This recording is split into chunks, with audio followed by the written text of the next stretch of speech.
Hello, मेरा नाम प्रांजल है और आज मैं बात करने वाला हूँ परमानेंट वर्सेस इलेक्ट्रोमैग्नेट्स के बारे में।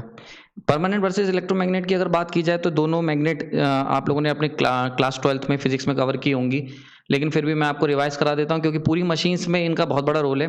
जो भी आप मशीन पढ़ोगे, चाहे डीसी पढ़ो, एसी पढ़ो, ट्रांसफार्मर पढ़ो, हर जगह आपको ये मैग्नेट्स देखने को मिलेंगी क्योंकि पूरी की पूरी मशीन जो है वो मैग्नेटिज्म पे काम करती है। मैग्नेटिक फील्ड जो होती है एज ए कपलिंग फील्ड की तरह हम लोग यूज़ करते हैं।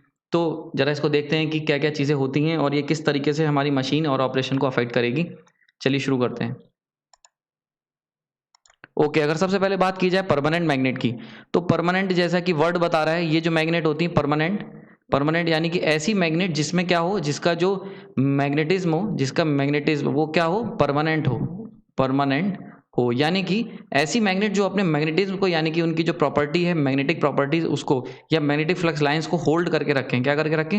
होल्ड करके रखें। ऐसी मैग्नेट जो होती हैं, उसे हम लोग परमानेंट मैग्नेट कहते हैं। ठीक है, इसका एग्जाम्पल, सबसे बेस्ट एग्जाम्पल जो मार्केट में मिलता है आपको वो है एल निको। ठीक है, एल्युमिनियम, निकल और कोबाल्ट, इनका जो होता है एलॉय होता है, इससे हम लोग बनाते हैं परमानेंट मैग्नेट। ठीक, ये जो मैग्नेट होती हैं ये दिखने में आपको बार मैग्नेट आपको बहुत इजीली मार्केट में अवेलेबल होंगी। उस पर नॉर्थ साउथ इस तरीके से प्रिंट होता है, यहाँ से मैग्नेटिक फील्ड लाइंस ऑपरेट करती हैं। ठीक है, ये जो मैग्नेट होती हैं इनको आप कितनी देर के लिए भी छोड़ दो, ये अपने मैग्नेटिज्म इसी तरीके से मेंटेन रखेंगी। ओके, इसका यूज़ कहाँ होता है? यूज़ अगर बात की जाए तो दुनिया में लगभग हर जगह आपको मैग्नेट आसपास दिख जाएंगी। आपके कंप्यूटर्स में देख लो, आप अपने कंप्यूटर देख लो, खिलौने देख लो, टॉयज़, ठीक है, लाउड स्पीकर देख लो। लाउड स्पीकर तो बहुत कॉमन एग्जांपल है, इसमें इस तरीके की गोल मैग्नेट आपने देखे होंगे जो मार्केट में अवेलेबल हैं।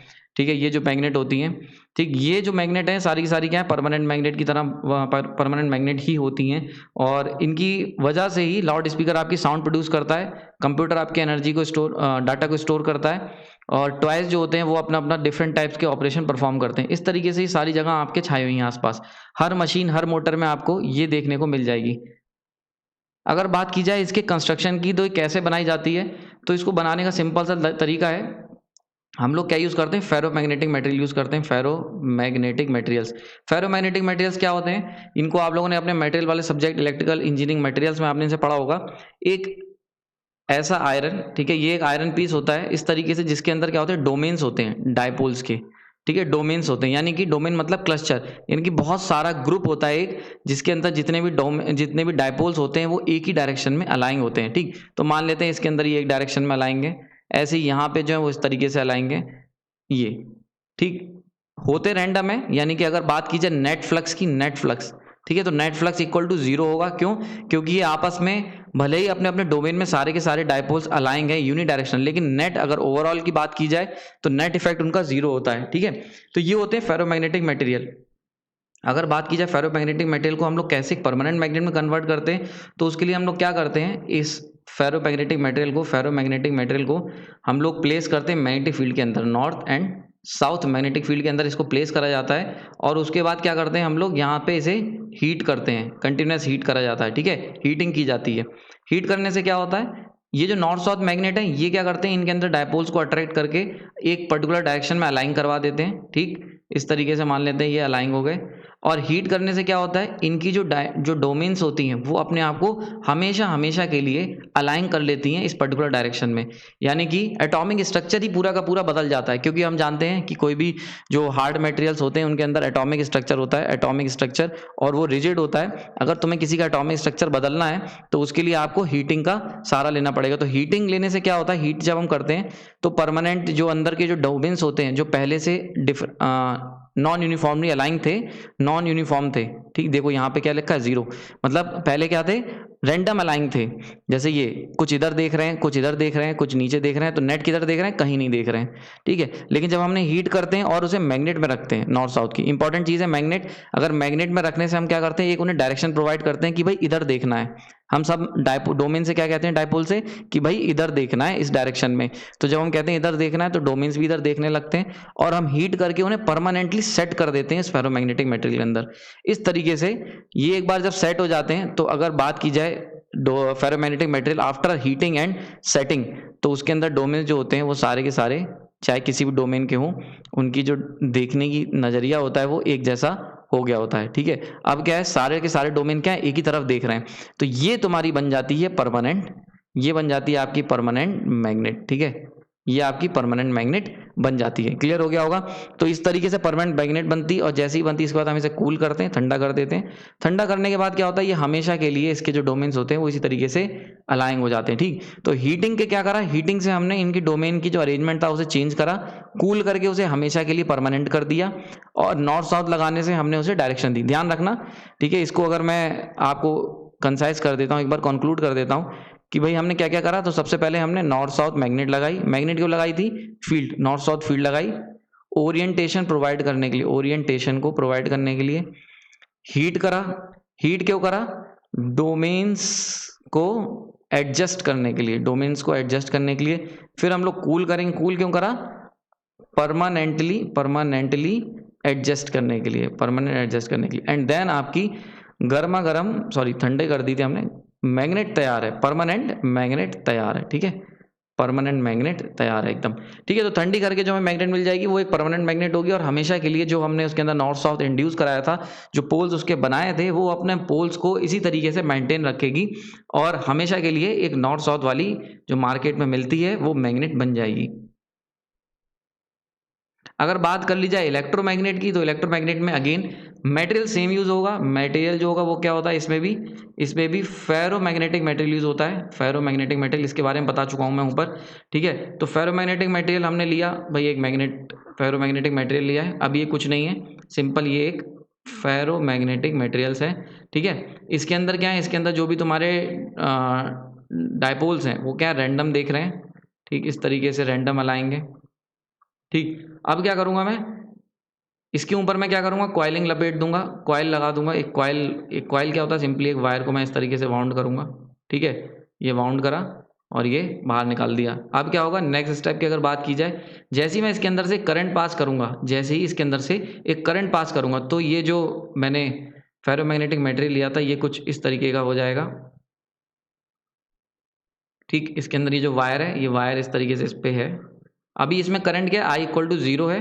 अब मैं बात कर रहा हूँ जब करंट इसमें फ्लो हो जाएगा। ठीक है, जब I करंट इस तरीके से अगर मान लेते हैं इसके अंदर मैंने I करंट फ्लो करा दिया। ठीक, तो करंट जब फ्लो करेगा तो वहाँ पे क्या हो जाएगा, एक मैग्नेटिक फील्ड बन जाएगी भाई पिक्चर में। तो मैग्नेटिक फील्ड आई कैसे, राइट हैंड रूल से। मैंने तुम लोगों को बता चुका हूँ कि कोई भी करंट कैरिंग कंडक्टर, कोई भी करंट कैरिंग वायर जो होता है उसके अंदर करंट वायर में क्या होता है, मैग्नेटिक फील्ड होती है। ठीक, और डायरेक्शन ऑफ मैग्नेटिक फील्ड ये कैसे निकालते हैं, तो मैक्सवेल के राइट हैंड रूल से भाई निकालेंगे। तो राइट हैंड रूल से अगर ये जो कर्ल है, यानी कि जो डायरेक्शन ऑफ वाइंडिंग है, करंट है, उसको हम लोग फिंगर्स ले लो, अपनी फिंगर्स को इस तरीके से रोटेट करोगे तो थंब जो होगा वो तुम्हारा इस तरीके से पॉइंट आउट करेगा, यानी कि डायरेक्शन ऑफ मैग्नेटिक फील्ड को पॉइंट आउट करेगा। और अगर मैं डायरेक्शन ऑफ मैग्नेटिक फील्ड बनाऊं तो ये इस तरीके से मैग्नेटिक फील्ड इसमें बन जाएगी। क्लियर हो रहा है यहाँ पे। और अगर बात करूं मैं डोमेन्स की, इसके अंदर जो डायपोल्स हैं, डोमेन्स हैं, तो वो सारे के सारे अपने आप को अलाइन कर चुके होंगे इस तरीके से। ठीक है, वो अपने आप को इस तरीके से अलाइन कर लेंगे एक डायरेक्शन में। तो ये क्या होता है, ये होती है इलेक्ट्रोमैग्नेट होती हैं इस तरीके से। यहाँ पे हम लोग करंट फ्लो करवा के, जैसी करंट फ्लो करवाते हैं तो जो इधर देख रहा था वो अब सब एक ही डायरेक्शन में देखने लगेंगे। तो ये जो यूनिडायरेक्शनल जब देखने लगेंगे तो वहाँ पे नॉर्थ साउथ बन जाएगा। और डायरेक्शन क्या होगी इसकी, इसको हम लोग डिसाइड करते हैं मैक्सवेल्स के राइट हैंड रूल से। तो समझ में आ गया होगा, दोनों का काम, मटेरियल दोनों में सेम यूज हो रहा है। यानी कि अगर आप फेरोमैग्नेटिक मटेरियल ही मैं यूज कर रहा हूँ, ठीक, चाहे आप परमानेंट मैग्नेट बनाओ, चाहे आप ये इलेक्ट्रोमैग्नेट, एक ही मटेरियल से आप दोनों बना सकते हो। वैसे मटेरियल बहुत सारे होते हैं, मैं उसमें नहीं जाऊंगा। हम लोग बहुत तरीके के मटेरियल यूज करते हैं। परमानेंट मैग्नेट बनाने के लिए भी आप अलग अलग मटेरियल यूज कर सकते हो और इलेक्ट्रोमैग्नेट के लिए भी। पर फेरोमैग्नेटिक मटेरियल काफी प्रेफर किया जाता है because of its domain properties. Domain का मतलब मैंने बता दिया है, डोमेन का मतलब एक ऐसा एरिया, एक गुट कह लो, जिसमें बहुत सारे डायपोल्स सेम डायरेक्शन में देख रहे हो। ठीक है, तो भाई अब जब 10 लोग एक तरफ देख रहे हैं तो इनको अलाइन करके अपने कन्विंस करना आसान है। अगर एक को भी मैंने कन्विंस कर लिया तो सबके सब मेरी तरफ कन्विंस हो जाएंगे। तो इसीलिए इन्हीं सब प्रॉपर्टी की वजह से हम लोग फेरोमैग्नेटिक मटेरियल यूज करते हैं परमानेंट मैग्नेट या फिर इलेक्ट्रोमैग्नेट बनाने में। ठीक है, ये चीज समझ में आ गई होगी किस तरीके से वर्क करता है। ओके, अगर बात करें कि भाई अब यहां से मैं कंपैरिजन शुरू करूंगा, तो सबसे पहला पॉइंट है कंट्रोलेबिलिटी। कंट्रोलेबिलिटी के बारे में बता रहे हैं भाई, दुनिया में हर आदमी को कंट्रोल चाहिए। आप अपने आप को ही देख लो, हम लोग क्या करते हैं, हर एक पर्सन दूसरे पर्सन को कंट्रोल करने की कोशिश कर रहा है। अगर देखा जाए तो पूरी की पूरी इंजीनियरिंग जो है वो बेसिकली किस पे बेस्ड है, वो कंट्रोल पे बेस्ड है। मैं चाहता हूं कि मेरा दरवाजा ऑटोमेटिक बंद हो जाए, मैं ये भी चाहता हूं कि जब मैं बटन दबाऊं तो मुझे पंखे से हवा मिलने लगे। ठीक है। मैं ये भी चाहता हूँ कि जब मैं बटन दबाऊँ तो मुझे नीचे से पानी मिलने लगे, ठीक। तो मैं और क्या करूँ, मैं ये भी चाहता हूँ कि पंखा जो हवा दे रहा है वो जितना मैं चाहता हूँ उतनी ही हवा दे, यानी कि टेम्परेचर भी मैं सेट कर सकूँ। अगर एसी है तो उसका टेम्परेचर, फैन है तो उसकी स्पीड, ये सारी की सारी चीज़ें मैं कर सकूँ। तो बेसिकली कंट्रोलिंग जो है वो one of the most important property है इलेक्ट्रिकल इंजीनियरिंग में, जो हर इंजीनियर को चाहिए होती है, हर इंसान को चाहिए।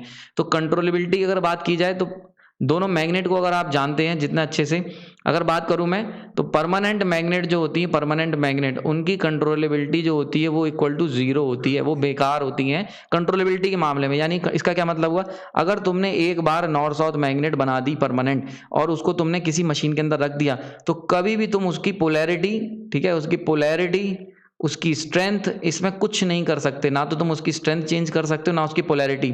यानी कि अगर मैं एक बात करूं, अगर मुझे मान लेते हैं यहाँ पे मैंने एक मशीन ली जिसमें यहाँ नॉर्थ था, यहाँ साउथ था, अब मैं चाह रहा हूँ कि यहाँ पे साउथ और यहाँ नॉर्थ आ जाए, तो परमानेंट मैग्नेट जो होंगी, परमानेंट मैग्नेट, उसमें ये चीज़ पॉसिबल नहीं है। वहीं बात की जाए अगर इलेक्ट्रोमैग्नेट की, तो हाँ ये फीचर है, स्पेशल फीचर, इसीलिए इलेक्ट्रोमैग्नेट मेनली यूज़ होती हैं।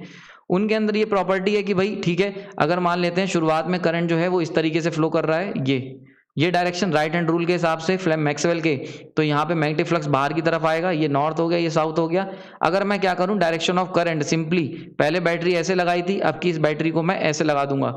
जैसे ही मैं करंट की डायरेक्शन रिवर्स करूंगा, तो अब क्या होगा, डायरेक्शन ऑफ रिवर्स करने से जो तुम्हारी कॉइलिंग थी उसमें क्या होगा, करंट की डायरेक्शन ये हो जाएगी, और ऐसा होने से अगर राइट हैंड रूल लगाओगे तो अब फ्लक्स इधर, यानी कि नॉर्थ इधर एंड साउथ इधर, ठीक। तो जस्ट एक स्विच को कन्वर्ट करके, यानी कि बैटरी की पोजीशन को चेंज करके, इससे इस तरीके से करके आप अपनी इलेक्ट्रोमैग्नेट की डायरेक्शन को कंट्रोल कर सकते हो, ठीक है।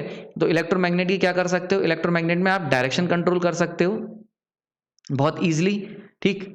तो डायरेक्शन कंट्रोल कर सकते हो, ठीक है। इसके अलावा स्ट्रेंथ कंट्रोल कर सकते हो, इलेक्ट्रोमैग्नेट की स्ट्रेंथ, ठीक। स्ट्रेंथ कैसे कर सकते हो भाई, परमानेंट मैग्नेट तुमने बनाई एन और साउथ, नॉर्थ और साउथ, तो उसके अंदर मान लेते हैं 2 लाइंस निकल रही हैं नॉर्थ से, 4 लाइंस निकल रही हैं नॉर्थ साउथ से, तो ये 4 की 4 ही रहेंगी। लेकिन अगर बात की जाए एक इलेक्ट्रोमैग्नेट की, उसके अंदर अगर तुमने वायर किया हुआ है, तुम अगर 1 एम्पेयर करंट फ्लो करा रहे हो, तो सर मान लेते हैं एक लाइन निकल रही है, एग्जाम्पल दे रहा हूँ यहाँ पे, और अगर इसी एम्पेयर को मैं 2 एम्पेयर कर दूं, तो नंबर ऑफ मैग्नेटिक लाइंस क्या होंगी, इंक्रीज कर जाएंगी। और ये जो इंक्रीमेंट होगा ये आप केवल इलेक्ट्रोमैग्नेट में ही कर सकते हो, ठीक है। तो यानी कि फ्लक्स जो है, मैग्नेटिक फ्लक्स, ठीक है, मैग्नेटिक फ्लक्स, ये फ्लक्स का सिंबल होता है मैग्नेटिक फ्लक्स।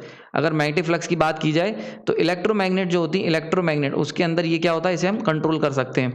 जबकि परमानेंट मैग्नेट में एक बार आपने जैसे उसे तैयार कर दिया, जितनी भी स्ट्रेंथ की मैग्नेट तैयार कर दी, वो हमेशा के लिए ये फिक्स हो जाती है स्ट्रेंथ, ठीक है, परमानेंट मैग्नेट में।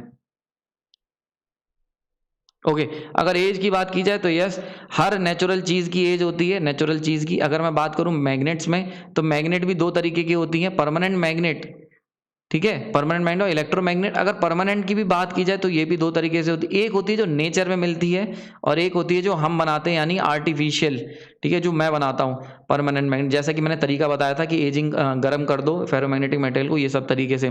तो अगर आर्टिफिशियल तरीके से परमानेंट मैग्नेट बना रहे हो, तो इसकी भी एज होगी, ये भी समय के साथ इसकी पोलैरिटी डाउन, स्ट्रेंथ डाउन होती चली जाएगी।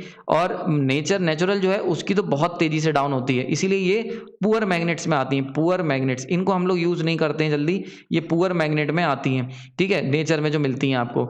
लेकिन आर्टिफिशियल मैग्नेट आप बना सकते हो स्ट्रॉन्ग, लेकिन उनकी भी एज होगी, उनकी एज को आप नहीं रोक सकते, ठीक है। अगर एज की बात की जाए तो भाई एज का सिंपल सा रीजन होता है टेम्परेचर, ठीक है, टेम्परेचर मेन रीजन होता है टेम्परेचर। जैसे जैसे आप टेम्परेचर बढ़ाओगे, तो क्या हुआ था, जो फेरोमैग्नेटिक मटेरियल में मैंने डोमेन्स लिए थे, ठीक, वो डोमेन्स सारे मैंने अलाइन तो करवा दिए, ठीक है, इस तरीके से, और ये कूल डाउन कर दी। अब जब तुम टेम्परेचर बढ़ाओगे, जैसे मान लेते हैं तुमने अपनी परमानेंट मैग्नेट को सन पे रखा है, मतलब सन में रखा हुआ है, सॉरी सन पे नहीं, सन में रखा है, अपने रूफ पे रखा हुआ है, ठीक है, और हीटिंग डायरेक्ट हो रही, डायरेक्ट हीट कर रहा है सन। तो ऐसे में क्या होगा, जो हमने करा था फेरोमैग्नेटिक के साथ, वही प्रोसेस दोबारा से स्टार्ट हो जाएगा। जैसे आप इसे हीट कर रहे हो, वापस से हीट कर रहे हो, तो तुम क्या कर रहे हो, ये जो डोमेन्स हैं इन्हें वापस से, ये जो इसके अंदर जो डायपोल्स हैं, इन्हें क्या करोगे आप, ऑसिलेट करवा रहे हो, यानी कि हीट अप कर रहे हैं, ये वाइब्रेट करेंगे और अपनी डोमेन्स की अपनी जो ओरिएंटेशन थी उसे क्या करेंगे, रिवर्स कर लेंगे या रैंडम कर लेंगे। तो अब ये एक तरफ नहीं देखते रहेंगे बल्कि इधर उधर देखने लगेंगे। तो ऐसे में क्या होता है, ऐसे में आपकी एजिंग इफेक्ट, इसे कहते हैं एजिंग इफेक्ट मेनली होती है।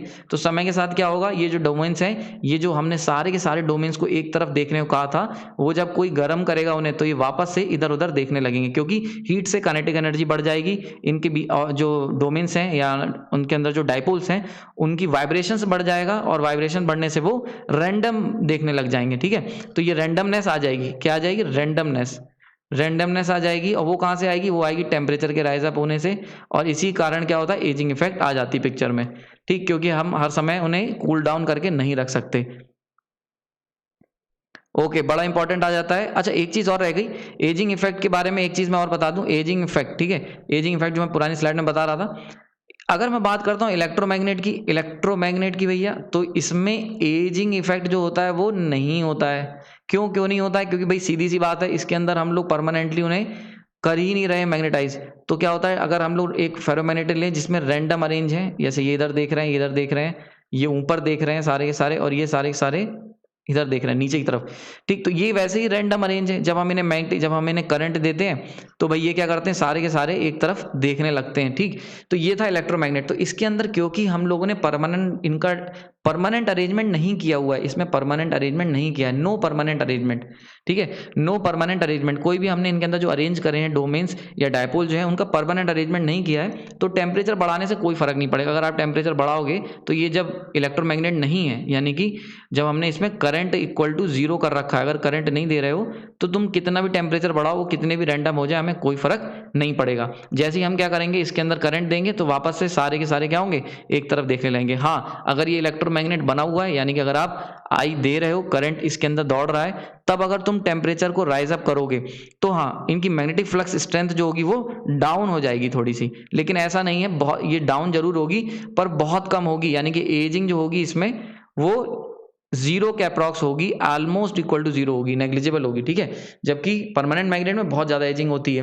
परमानेंट मैग्नेट में भी मैंने ऊपर बताया था तुम्हें कि अगर आपकी परमानेंट भी नेचुरल है, अगर नेचुरल परमानेंट मैग्नेट है, ठीक है, ये सारी चीज़ें बता चुका हूँ मैं। अगर नेचुरल परमानेंट मैग्नेट है तो भाई वहाँ पे बहुत ज़्यादा होगी। ठीक है, अगर नेचुरल है, यानी कि अगर ये वाली परमानेंट मैग्नेट तुम ले रहे हो नेचर की, तो वहाँ तो बहुत ज़्यादा एजिंग होगी। अगर आर्टिफिशियल ले रहे हो, जैसे कि मैंने बनाया गर्म करके फेरोमैग्नेटिक मटेरियल को गर्म करके अगर बनाया है, आर्टिफिशियल मैग्नेट परमानेंट मैग्नेट है, तो वहाँ एजिंग इफेक्ट थोड़ा सा कम होगा। ठीक है, लेकिन होगा ज़्यादा वो भी इलेक्ट्रोमैग्नेट के कंपेरिजन में।